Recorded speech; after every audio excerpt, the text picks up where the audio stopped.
Hello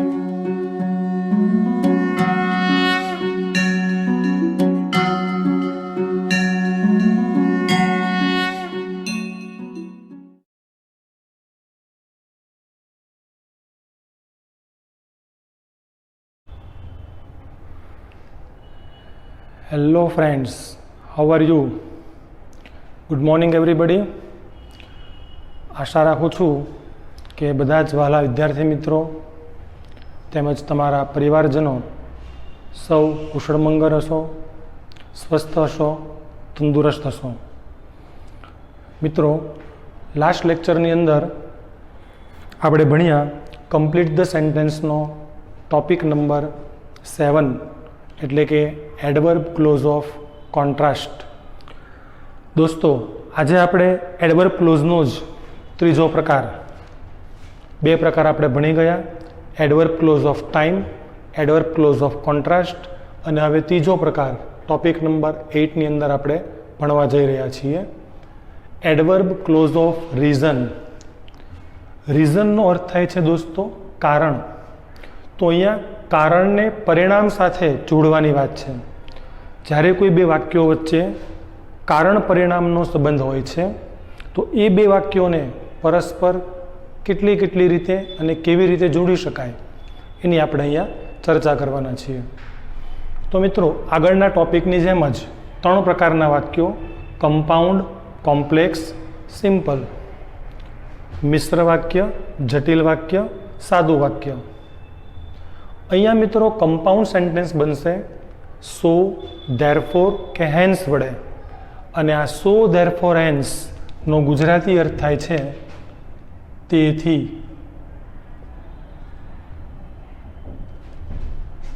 complex વાક્ય બનશે મિત્રો બીકોઝ, એઝ, સિન્સ, 3 સિમિલર, જેનો ગુજરાતી અર્થ થશે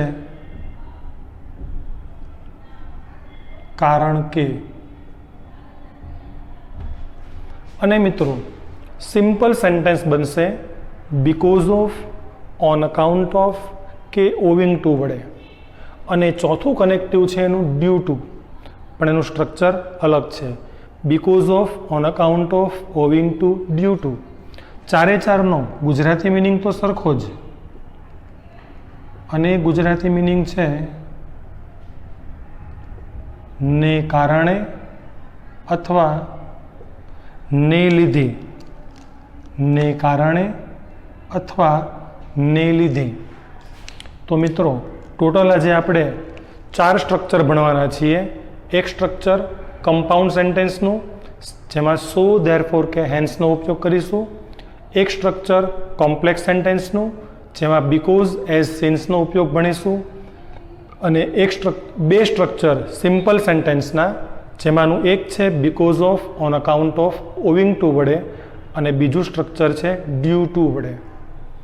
મિત્રો, અગાઉના ટોપિકની જેમ અહીંયા પણ મેં કોમ્પ્લેક્સ અને સિમ્પલ સેન્ટેન્સની આગળ લખ્યું છે ક્રમનો નિયમ લાગુ.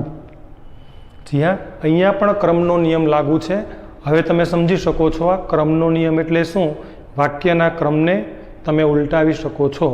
પણ દોસ્તો, આ એડવર્બ ક્લોઝ ઓફ રીઝનની અંદર આ ક્રમનો નિયમ કોમ્પ્લેક્સ સિમ્પલની આગળ મેં લખી તો નાખ્યો, પણ એમાંથી 2 સંયોજકો બાકાત છે, જે તમે અલગ રીતે બોર્ડ પર દર્શાવેલા જોઈ શકો છો. બીકોઝ અને ડ્યુ ટુ, એની ઉપર મેં સ્ટાર કર્યો છે, ફૂદડી કરી છે. આ ફૂદડી શું બતાવે છે કે બીકોઝ અને ડ્યુ ટુને ક્રમનો નિયમ લાગુ પડતો નથી. દોસ્તો, અહીંયા તમે લખી નાખજો ફૂદડી કરીને, બીકોઝ અને ડ્યુ ટુને ક્રમનો નિયમ લાગુ પડતો નથી. એટલે કે બીકોઝ અને ડ્યુ ટુ હંમેશા 2 સેન્ટેન્સની વચ્ચે જ આવશે, એનાથી તમે વાક્યની શરૂઆત કરી શકશો નહીં. તો દોસ્તો, શરૂ કરીએ આપણે એડવર્બ ક્લોઝ ઓફ રીઝન. એ પહેલાં આ કારણ પરિણામનો સંબંધ એટલે શું, ઉદાહરણમાં જોઈએ આપણે. માયા વોઝ ઇલ, માયા બીમાર હતી. શી વોઝ વીક, તેણી અશક્ત હતી. માયા બીમાર હતી, તેણી અશક્ત હતી. બોલો દોસ્તો, આમાં કારણ કયું, પરિણામ કયું? ગેસ. તો મિત્રો, માયા બીમાર હતી એ કારણ છે અને એના પરિણામ સ્વરૂપે માયા અશક્ત હતી, નિર્બળ હતી. તો કારણ માયા વોઝ ઇલ અને પરિણામ શી વોઝ વીક. હવે આ કારણ પરિણામને મારે જોડીને કમ્પાઉન્ડ વાક્ય બનાવવું છે. તો શું? તો મિત્રો, કારણ પરિણામને કમ્પાઉન્ડ બનાવવા માટે પહેલું પદ લેવાનું છે કારણ, પછી લેવાનું છે પરિણામ, અને બંનેની વચ્ચે અહીંયા સ્ટાર એટલા માટે કર્યો છે કે કમ્પાઉન્ડ સેન્ટેન્સનું એક સંયોજક નથી, 3 છે. તો 3માંથી કોઈ પણ એક. સ્ટારનો મતલબ કમ્પાઉન્ડના જે 3 સંયોજક છે 3માંથી કોઈ પણ એક. તો કારણ, સંયોજક, પરિણામ. તો મિત્રો, તમે મારી પહેલાં જવાબ બોલો. લખવું એ પહેલાં કે આ વાક્યનો કમ્પાઉન્ડ આન્સર શું બનશે? પહેલાં લખીશું કારણ. તો માયા વોઝ ઇલ. હવે મૂકીશું સંયોજક. તો મિત્રો, સંયોજકમાં હું સો અથવા ધેરફોર અથવા હેન્સ 3માંથી કોઈ પણ એક મૂકી શકું છું. અને હવે પરિણામ. પરિણામ છે શી વોઝ વીક. તો આપણો જવાબ તૈયાર થયો. Maya was ill, so she was weak. Maya બીમાર હતી, તેથી તેણી અશક્ત હતી. હવે જો આ જ વાક્યોને મારે કોમ્પ્લેક્સ બનાવવું છે તો મારે યુઝ કરવાનો બીકોઝ, એઝ કે સિન્સ. 3માંથી કોઈ પણ એક. શું સ્ટ્રક્ચર છે એનું? તો કમ્પાઉન્ડ કરતાં તદ્દન વિરુદ્ધ. જે પરિણામ પાછળ હતું એ કોમ્પ્લેક્સમાં આવશે આગળ, જે કારણ આગળ હતું કોમ્પ્લેક્સમાં આવશે પાછળ. પરિણામ અને કારણની વચ્ચે મારે કોમ્પ્લેક્સ સેન્ટેન્સના જે સંયોજકો છે બીકોઝ, એઝ કે સિન્સ, 3માંથી એક અહીંયા મૂકવાનું. તો દોસ્તો, જવાબ મારી આગળ બોલો. હવે હું પરિણામને આગળ લઉં છું તો એક વાત નહીં ભૂલવાની કે જ્યારે વાક્યનો કર્તા નામ હોય અને બીજા વાક્યમાં એના જ માટે સર્વનામ વપરાયું હોય, અને જો તમે વાક્યનો ક્રમ બદલો છો તો હંમેશા પ્રથમ વાક્યમાં નામ લખવું અને બીજા વાક્યમાં સર્વનામ. તો બીજું વાક્ય આગળ લખવાનું છે મારે, તો મારે શીની જગ્યાએ શું લખવાનું? માયા. તો જવાબ બનશે માયા વોઝ વીક. સંયોજક તરીકે બીકોઝ અથવા એઝ અથવા સિન્સ, 3માંથી કોઈ પણ એક. અને હવે લખવાનું મારે કારણ, જ્યાં મારે માયાના સ્થાને શું લખવાનું? હવે શી. તો શી વોઝ ઇલ.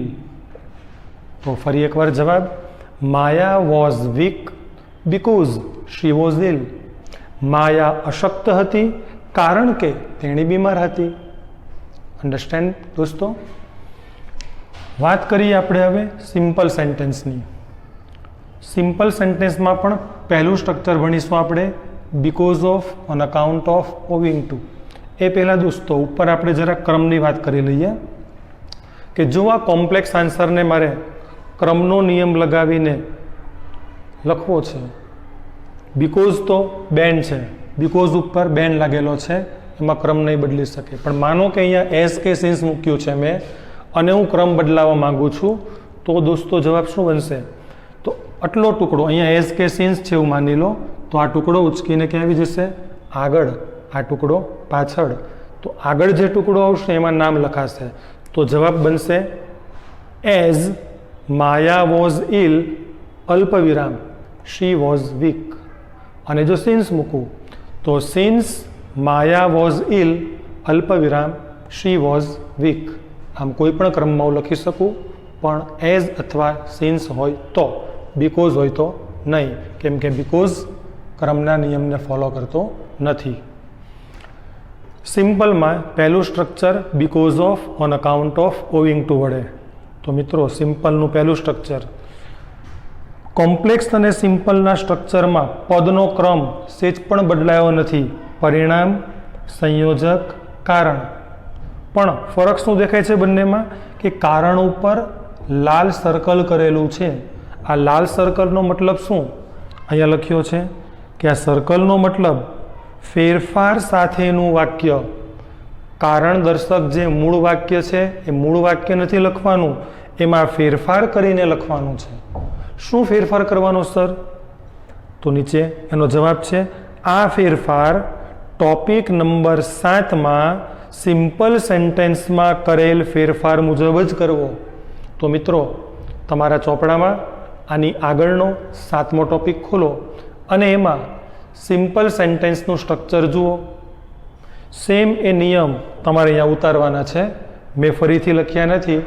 7મા ટોપિકમાંથી સિમ્પલ સેન્ટેન્સ માટેના જે સ્ટેપ્સ છે એમાં એક જ ફેરફાર ખાલી કરવાનો છે. પહેલું સ્ટેપ જે છે ને, સૌ પ્રથમ વાક્યની શરૂઆતમાં ત્યાં લખ્યું છે આપણે ઇન્સ્પાઇટ ઓફ મૂકો, કેમ કે કોમ્પ્લેક્સ સેન્ટેન્સ કોન્ટ્રાસ્ટની અંદર સિમ્પલ સેન્ટેન્સ બનતું હતું in spite of despite with all વડે. ત્યાં આપણે એ લખ્યું છે. અહીંયા મારે લખવાનું because of, on account of, owing to, due to. તો ફરીથી એ સ્ટેપને રિપીટ કરું છું જે તમારે નીચે ઉતારવાના છે 7મા ટોપિકમાં જોઈને. પહેલું સ્ટેપ, સૌ પ્રથમ વાક્યની શરૂઆતમાં, એટલે કયા વાક્યની શરૂઆતમાં? તો તમે જે વાક્ય તમે due to, on account of, because of, owing to જ્યાં મૂકવા માંગો છો એના પછી જે વાક્ય હોય એટલે કે કારણ દર્શક વાક્યની આગળ because of, on account of, owing to, due to મૂકવું. બીજું સ્ટેપ, હવે જે વાક્ય આવે છે કારણ દર્શક એનું પહેલું પદ કોણ હશે? કર્તા. જો કર્તા નામ હોય તો એપોસ્ટ્રોફી એસ લગાવો, અને જો સર્વનામ હોય તો સર્વનામની સંબંધક વિભક્તિ, આઈ હોય તો માય, વી હોય તો અવર, યુ હોય તો યોર, હી હોય તો હિઝ, શી હોય તો હર, ઇટ હોય તો ઇટ્સ, ધે હોય તો ધેર મૂકવી. મિત્રો આવું જ લખેલું છે ચોપડાની અંદર. ચોપડો ખુલ્લો રાખજો. ત્રીજું સ્ટેપ, કર્તા લખાઈ ગયો, પછી આવ્યું ક્રિયાપદ. તો આપણે એક ટ્રી ડાયાગ્રામ બનાવ્યો હતો. જો આપેલું ક્રિયાપદ ટુ બીનું રૂપ છે તો આપણે 2 સોલ્યુશન આપ્યા, અને જો ક્રિયાપદ એક્શન વર્બ છે તો એક સોલ્યુશન. ટુ બીનું રૂપ છે તો પહેલું સોલ્યુશન કયું? ટુ બીનું રૂપ દૂર કરી વિશેષણનું એટલે કે એડજેક્ટિવનું નાઉન કરો. અને બીજું સોલ્યુશન કે ટુ બીના રૂપનું બીઈંગ કરી એડજેક્ટિવ યથાવત રાખવું. અને જો એક્શન વર્બ હોય ક્રિયાપદ તો એક જ સિસ્ટમ હતી એમાં કે આપેલું એક્શન વર્બ જે છે, જે કંઈ રૂપ તમને આપ્યું છે એનું શું કરી નાખો? VING કરો અને એડજેક્ટિવને યથાવત રાખો. તો સેમ નિયમ કોન્ટ્રાસ્ટમાં સિમ્પલ સેન્ટેન્સ બનાવવા માટેના જે સ્ટેપ્સ છે એ જ સ્ટેપ્સ રીઝનની અંદર સિમ્પલ સેન્ટેન્સ બનાવવા માટેના છે. ખાલી સંયોજક ચેન્જ થઈ જશે. ત્યાં in spite of, despite with all હતું, અહીંયા because of, on account of, owing to, due to આવશે. તો શરૂઆત કરીએ મિત્રો. સિમ્પલ સેન્ટેન્સ એમાં મારે બીકોઝ ઓફનો પહેલાં યુઝ કરવો છે. તો પહેલાં મારે લખવાનું છે પરિણામ. તો પરિણામ દર્શક વાક્ય કોમ્પ્લેક્સમાં ઉપર છે જ. Maya was weak. સંયોજક because of, on account of, owing to, 3માંથી કોઈ પણ લઈ શકું છું. ધારો કે મેં લખ્યું બીકોઝ ઓફ. હવે એનું કારણ દર્શક વાક્ય, મૂળ વાક્ય છે શી વોઝ ઇલ. તો મારે નિયમ પ્રમાણે સૌથી પહેલું પદ કર્તા છે, સબ્જેક્ટ, બીજું પદ ક્રિયાપદ છે ને ત્રીજું પદ એડજેક્ટિવ વિશેષણ છે. તો કર્તાનો ફેરફાર શું હતો? જો કર્તા નામ હોય તો એપોસ્ટ્રોફી એસ, પણ અહીંયા તો સર્વનામ છે તો સંબંધક વિભક્તિ. તો શ્રીની સંબંધક વિભક્તિ થશે હર. બીજું પદ ક્રિયાપદ શું છે અહીંયા? વોઝ. અને વોઝ શું છે? ટુ બીનું રૂપ. ટુ બીનું રૂપ હોય તો 2 રીત છે. બંને રીત દર્શાવીશું આપણે. પહેલી રીત, ટુ બીનું રૂપ દૂર કરી દો, આ વોઝને કાઢી નાખો અને તો એડજેક્ટિવનું નાઉન કરો. તો ઇલ એડજેક્ટિવનું નાઉન થશે ઇલનેસ. તો જવાબ પૂરો થઈ ગયો. Maya was weak because of her illness. અને જો બીજી રીત પ્રમાણે લખવું છે તો ક્રિયાપદ વોઝ ટુ બીનું રૂપ છે એનું રૂપાંતર શેમાં કરવાનું? બીઈંગમાં. અને જો હું વોઝનું બીઈંગ કરું છું તો મારે એડજેક્ટિવ એટલે કે ઇલ યથાવત રાખવાનું, એમાં કોઈ ફેરફાર કરવાનો નહીં. તો બે જવાબ તૈયાર થઈ ગયા. Maya was weak because of her illness અથવા because of her being ill. Maya તેણીની માંદગીને કારણે અશક્ત હતી. ક્રમનો નિયમ લગાવ્યાને તો અહીંથી આ ટુકડો આખો ક્યાં આવી જશે? આગળ. અને જો એ ટુકડો આગળ લઉં તો મારે કઈ વાતનું ધ્યાન રાખવાનું દોસ્તો? અહીંયા મારે નામનો યુઝ કરવો પડશે અને આ વાક્ય પાછળ જશે, અહીંયા સર્વનામ આવી જશે. તો જવાબ શું બોલાશે મિત્રો મારી સાથે? બીકોઝ ઓફ માયાસ ઇલનેસ અથવા તો બીઈંગ ઇલ અલ્પવિરામ શી વોઝ વીક. આ થયો ક્રમનો નિયમ. અને હવે વાત કરીએ આપણે સિમ્પલ સેન્ટેન્સના સેકન્ડ સ્ટ્રક્ચરની, અને એ છે ડ્યુ ટુ વડે. એમાં પણ ક્રમ જુઓ, પરિણામ, કારણ, ડ્યુ ટુ. પણ આ લાલ સર્કલ જે કારણમાં હતું એ હવે બંને સેન્ટેન્સમાં છે. મતલબ આ જે ફેરફાર મેં કારણમાં કર્યો એ ફેરફાર મારે હવે બંને વાક્યમાં કરવાનો. અને પરિણામ દર્શક જે વાક્ય છે એના કાળ પ્રમાણે ફરજિયાત એના પછી મૂકવાનું ઇઝ અથવા વોઝ. વર્તમાન હોય તો ઇઝ, ભૂતકાળ હોય તો વોઝ. કમ્પલસરી ડ્યુ ટુની એક્ઝેક્ટ આગળ વર્તમાન કે ભૂતકાળનું ટુ બીનું એક વચનનું જ રૂપ ઇઝ અથવા વોઝ કમ્પલસરી આવશે, અને એ ડિપેન્ડ કરશે આગળના વાક્યના કાળ ઉપર. તો ડ્યુ ટુ વડે જવાબ લખવો છે મારે હવે. તો પહેલાં પરિણામ દર્શક જે વાક્ય છે એમાં રાઉન્ડ છે, મતલબ મારે ફેરફાર કરવાનો. તો પહેલું પદ છે માયા. તો માયાનું શું થશે? માયાસ. ટુ બીનું રૂપ છે તો બે રીતે જવાબ લખાશે. હવે પહેલી રીત, હું ટુ બીનું રૂપ દૂર કરું છું અને વીકનું નાઉન કરું છું, તો વીકનું નાઉન થશે વીકનેસ. અધરવાઇઝ બીજી રીત, હું ટુ બીનું રૂપ વોઝનું બીઈંગ કરું છું તો મારે એડજેક્ટિવ વીક યથાવત રાખવાનું છે. માયાસ વીકનેસ અથવા તો માયાસ બીઈંગ વીક. આ વાક્ય કયા કાળમાં હતું? ભૂતકાળમાં. તો મારે ડ્યુ ટુ લખતા પહેલાં કમ્પલસરી ભૂતકાળનું ટુ બીનું રૂપ વોઝ મૂકી દેવાનું અને પછી જ ડ્યુ ટુ લખવાનું. અને હવે આવ્યું કારણ દર્શક વાક્ય શી વોઝ ઇલ. જે ફેરફાર આપણે કર્યો બેઠો એ જ ફેરફાર ફરી પાછો રિપીટ. શીનું સંબંધક વિભક્તિ થશે હર. હવે ક્રિયાપદ છે ટુ બીનું રૂપ, તો ફરી પાછી બે રીતે લખી શકાય. પહેલી રીત, ટુ બીનું રૂપ વોઝ દૂર કરો અને ઇલનું નાઉન લખો ઇલનેસ. અથવા ટુ બીનું રૂપ વોઝનું રૂપાંતર કરો બીઈંગમાં, તો વિશેષણ ઇલ યથાવત રહેશે. તો જવાબ તૈયાર થયો મિત્રો. ચાર રીતે જવાબ બોલી શકાશે. Maya's weakness was due to her illness. માયાની નબળાઈ તેણીની માંદગીને કારણે હતી. Maya's weakness was due to her being ill. બે રીત થઈ. ત્રીજો જવાબ, Maya's being weak was due to her illness. અને ચોથો જવાબ, Maya's being weak was due to her being ill. હું કોઈ પણ રીતે આ જવાબ લખી શકું છું. ડ્યુ ટુમાં ક્રમનો નિયમ લાગુ પડતો નથી. એક જ આન્સર.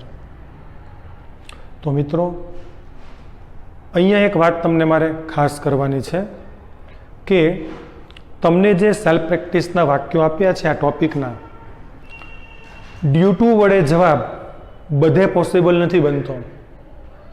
કોઈ બે વાક્યમાંથી એક કારણ એક પરિણામ છે તો એને સો ધેરફોર કે હેન્સ વડે તો જોડી જ શકાય.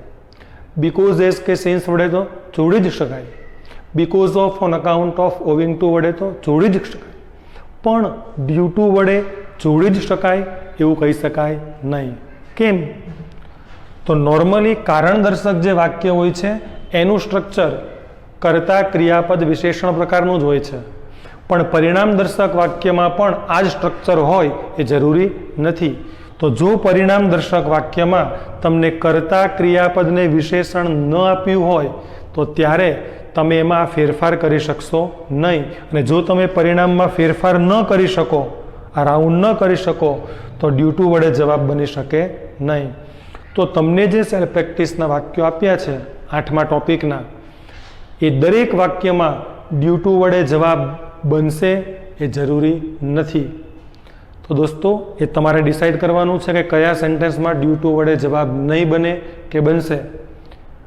अने पछी ज्यारे आफ्टरनून बपोर पछी तमने सोल्यूशन मोकलवामां आवे त्यारे तमे जे गेस कर्युं हतुं साचुं पड्युं के खोटुं एनी तमारे खराई करवानी छे। मित्रों फरीवार एडवर्ब क्लोज ऑफ रीजन जेनु कंपाउंड सेंटेन्स सो देरफोर के हेन्स वडे, कॉम्प्लेक्स सेंटेन्स बिकॉज एज के सिंस वडे, simple sentence because of on account of owing to due to वडे। कॉम्प्लेक्स अने सिंपल में क्रमनो नियम लागू पड़े छे पण बिकॉज अने ड्यू टू ने लागू पड़तो नथी, बाकीना बधा संयोजकोने पड़े छे। ड्यू टू वडे जवाब तो ज लखी शकाय जो परिणाम दर्शक वाक्य में पण कर्ता क्रियापद विशेषण स्ट्रक्चर होय, ज्यां नाउन पॉसिबल होय त्यां ने त्यां ज ड्यू टू वडे जवाब बनी शकशे। तमने आपेली सेल्फ प्रेक्टिस में बधा वाक्यों में ड्यू टू बनशे नहीं, क्या बनशे क्या नहीं बने आटलुं जाण्या पछी तमे डिसाइड करजो अने पछी सोल्यूशन साथे कम्पेर करजो। अने मित्रों फरी एकवार दरेक नवो टॉपिक तमारे नवा पेज पर लखवानो छे। 200 पेजनो पाक्का पुठानो मोंघो सौथी मोंघो चोपड़ो बनाव्यो छो तमे इंग्लिश में, तो एवुं ज मोंघुं अंदर वर्क तमारे करवानुं छे। कलर पेननो यूज करी सारा अक्षरे ज्यां पण जरूर जणाय त्यां फूटपट्टी पेन्सिलनो उपयोग करवानो छे। हाथथी लीटीओ दोरी नाखवानी नथी। एकदम सरस मजानो आकर्षक अट्रेक्टिव चोपड़ो तमारे तैयार करवानो छे। अने जेवी भगवाननी कृपा थशे अने आपणे शाळामां एकबीजाने पर्सनली मळीशुं त्यारे मारी सौथी वधारे क्यूरियोसिटी अत्यारे छे तमारो चोपड़ो जोवानी, केम के आवुं पहेली वार बन्युं छे कि विद्यार्थीओ मारी नजर सामे नथी अने भणाववानुं शरू थई चूक्युं छे। तमे केवुं लखी रह्या छो आई डोंट नो, तो हूँ खूब ज आतुर छुं तमारो चोपड़ो तमारुं बुक वर्क जोवा माटे। हूँ जेवुं बोर्ड वर्क आपूं छुं तमारे कम से कम एटलुं तो सारूं लखवानुं ज छे, एनाथी वधारे सारूं न लखाय तो कंई ज नहीं। तो दोस्तों आ साथे आजनो लेक्चर आपणे अहींया समाप्त करीए छीए। नवा लेक्चर में नवा टॉपिक साथे फरी मळीशुं। त्यां सुधी बधाने गुड बाय। जय श्री कृष्ण।